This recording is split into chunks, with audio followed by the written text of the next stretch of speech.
पड़ेगा। जब हम 3 डिवाइड कर देते हैं तो हमको पहले ही कर देते हैं, जैसे यूपीएससी में करते हैं कि पहले अनरिजर्व का आता है व्यक्ति एग्जाम देने, फिर ओबीसी का आता है। ओबीसी कहता है ये लड़ाई मेरी नहीं है, मेरी लड़ाई है, एससी कह देता है मेरी लड़ाई है, एसटी कर देता है मेरी लड़ाई। तीनों का कोऑर्डिनेशन नहीं होता और तीनों का हक मारा जाता है।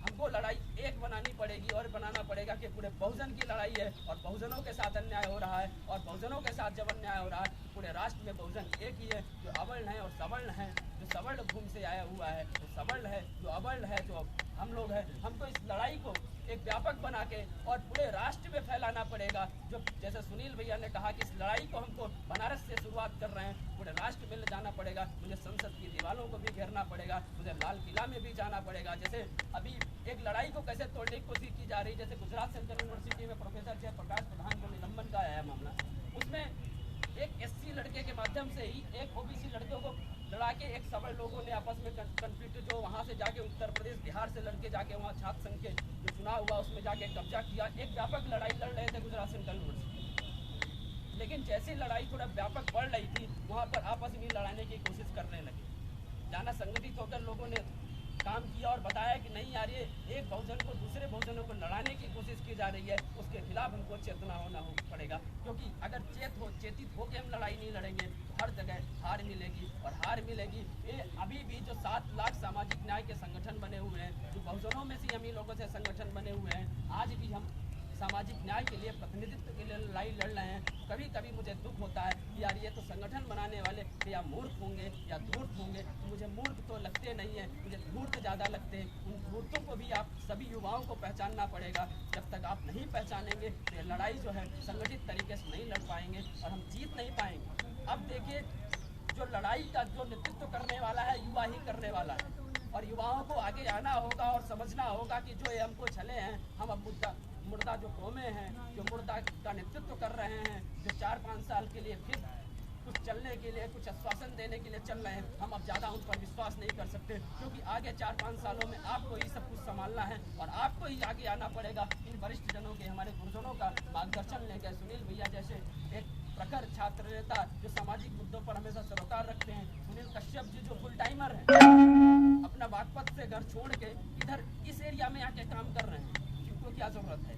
अगर इनको विधानसभा और लोकसभा की तैयारी करना होता तो बागपत में जाते, चौधरी चरण सिंह के इलाके में, वो यहाँ क्यों आते? वो आके यहाँ कर रहे हैं। भैया भी अगर संघर्षों का जज्बा ना होता तो किसी स्थापित पार्टी जो होती सत्ता के तंत्र में उसमें सम्मिलित होते हैं। लेकिन ये हुआ कि मुझे जो हमारे पूर्वजों ने संघर्ष का जज्बा दिया है, उस संघर्ष के जज्बों को हम जीते हुए आगे बढ़ाएंगे, लड़ेंगे। और यही इन लोगों की आशा है, यही इन लोगों की आशा है कि हम जो कारवां शुरू किए हैं उसको आगे बढ़ाया जाए। क्योंकि अगर हम अब नहीं चेते तो फिर हमारा वजूद भी संकट में है, और वजूद के लिए हमको तलाश करना पड़ेगा। और आगे आने वाली कौमें हमसे कहेंगे जब लड़ाई लड़ी जा रही थी तो तुम कहाँ थे?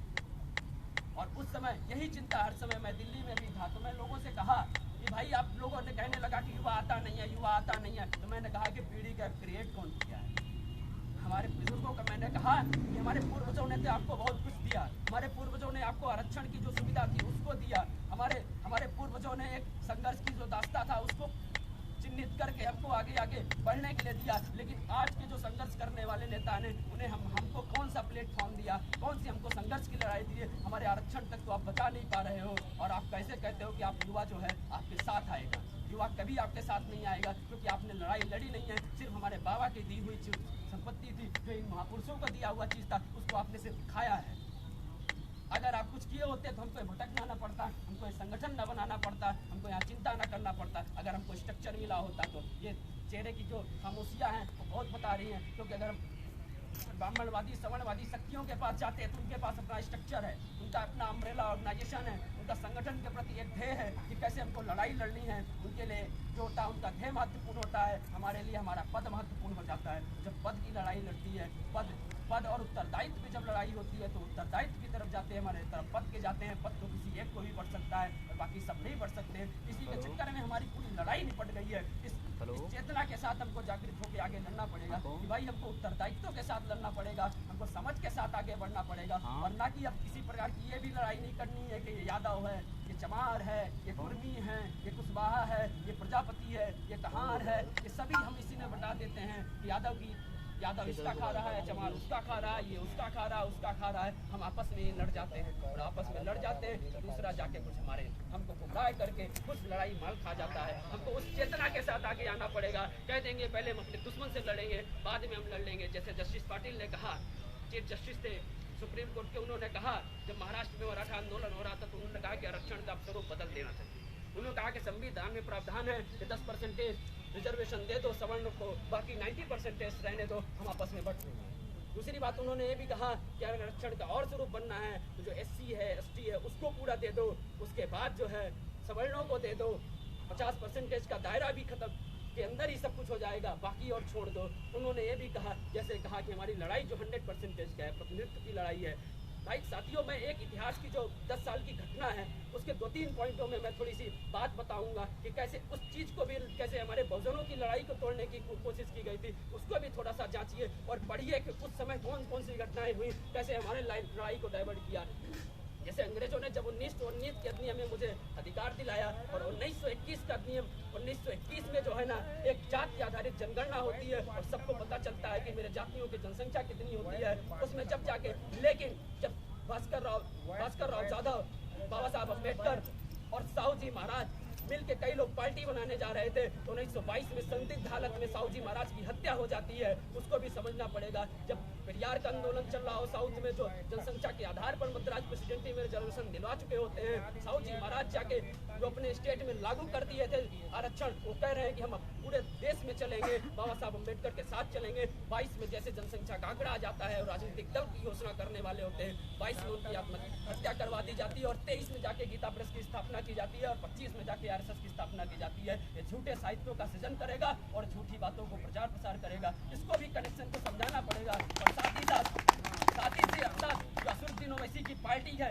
उसकी भी 1927 में स्थापना होती है। जो हम बौद्ध थे उनको जाके एक तरह से ये हिंदू बनाने की कोशिश कर रहा है, एक तरह वो मुस्लिम बनाने की कोशिश कर रहा है। वो अपर का जो दोनों का लेयर है वही दोनों का लेयर आपस में मिल जाते हैं। जो मुस्लिमों का भी बहुजन है, जो हिंदुओं का, जो हमारे ये बहुजन थे, दोनों को आपस में लड़ा रहे थे। हम उनके चाल को समझ नहीं पाए, उसको भी समझना पड़ेगा। साथ ही साथ मुझे 1932 की वो भी बात आती है, जो मैकडोनाल्ड पैक्ट जो 80% रिजर्वेशन की बात करता है, लेकिन गांधी जी ने अपने चालबाजी से पूना पैक्ट ला देते हैं और जो 80% रिजर्वेशन की बात होती थी वो फलीभूत नहीं हो पाती है और पूना पैक्ट के माध्यम से उनको गुमराह कर दिए जाते हैं। तो सब इतिहास की कड़ियों को देखना पड़ेगा, समझना पड़ेगा कि इसमें साइमन कमीशन का क्या रोल था, इनको कैसे मारा जा रहा है, कैसे पेरियार के आंदोलन को कमजोर किया जा रहा है। उन सब चीज़ों को देखेंगे तब इतिहास की कड़ी को देखना पड़ेगा कि एक आदमी को कैसे, जैसे बाबा साहब आगे जाते हैं तो चले आते हैं, जगजीवन राम जी, ऐसे ही जो हमारे आइकॉन होते हैं उनको कैसे उनके आंदोलनों को कमजोर करने की कोशिश की जाती है, इसको समझना पड़ेगा। क्योंकि हमको अपने विषयों से ज़्यादा दिक्कत है, हमको उसको समझना पड़ेगा। साथियों, अगर सतर्क होकर लड़ाई नहीं लड़े हारते हैं, अगर सतर्क होकर लड़ेंगे लड़ाई तो जीतते हैं और हमको किसी से भीख मांगने की भी जरूरत नहीं पड़ेगी। हम लड़ाई अपने आप ले लेंगे, क्योंकि वो तो झूठ फरेबी में ही सत्ता में बैठे हुए हैं, हम तो सच बात कह रहे हैं। इसी के साथ मैं सभी को आपको जय जोहार, जय भीम के साथ अपनी बात खत्म करता हूँ। आपके संघर्षों के साथ जहाँ जैसे आप निर्देश देंगे, जैसा सहयोग मेरा चाहिए, मैं आपके साथ रहूँगा। इसी के साथ